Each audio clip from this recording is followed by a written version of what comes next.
Mirëmbrëma, sot do ju them gabimin më të madh që po bëni. Jeni gati? Gabimi më i madh është që mbet që krahasu veten me veten tënde perfekte, që jeton në media jote, siç kam mësuar më përpara, as triti perfekt. Çfarë bën ti më gjeniu i vllajt është e krahason veten me Elon Muskun?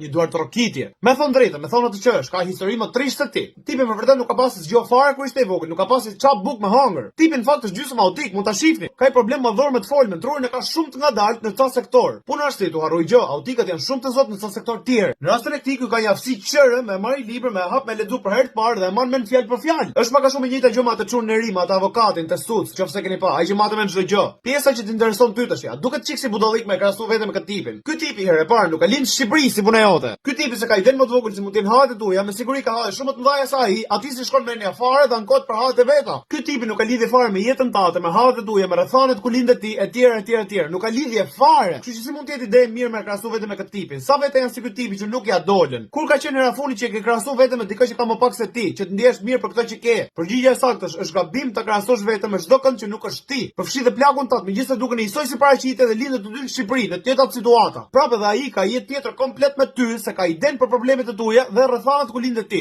Plaku i jot, vet plaku i jot nuk ka pikë lidhje me rrethanet e tuaja. Kujto se ka Andrew Tate, për ne po them, ne jetojmë në epokën e internetit. Andrew Tate në shumë kollaj me e pa gjatë gjithë kohës ç'ashtu bë. Ti o plak shef faktin që ai tash do bëhet me dy Bugatti dhe mërzitesh brenda vetes dhe harron që askush nuk ka një Bugatti. Askush nuk ka një Bugatti. Shumica e njerëzve e kalojnë gjithë jetën e vet pa takuar një person që ka Bugatti. Le mo ta kenë vet. Shumica, mbi 99% e njerëzve janë në situata të tilla, po të gjithë kanë zili Andrew Tate-in që e ka. Është shumë toksik fakti që kemi internet gjatë gjithë kohës me e pa ç'ashtu bë me qira fjala. Ti zakonisht e krahason vetëm me dikë që është perfekt në sytë tu, që është aty ku do më arrit ti. Dhe harron faktin që ai është 15 vjet më i madh se ti dhe nuk lindi aty ku lindet ti, nuk lindi me prindrit e tu dhe me hallet e tuaja. Të vetmet krahasime të shëndetshme që mund bëni me jetën tuaj janë vetëm dy. Duhet të jeni më i Zotit se ai që ishit dje dhe të jeni më i pa Zotit se ai që do jeni nesër. Kaq e thjeshtë është, kaq krahasime duhet bëni. Gjithë tjerat janë toksike. Jeni të mirëpritur.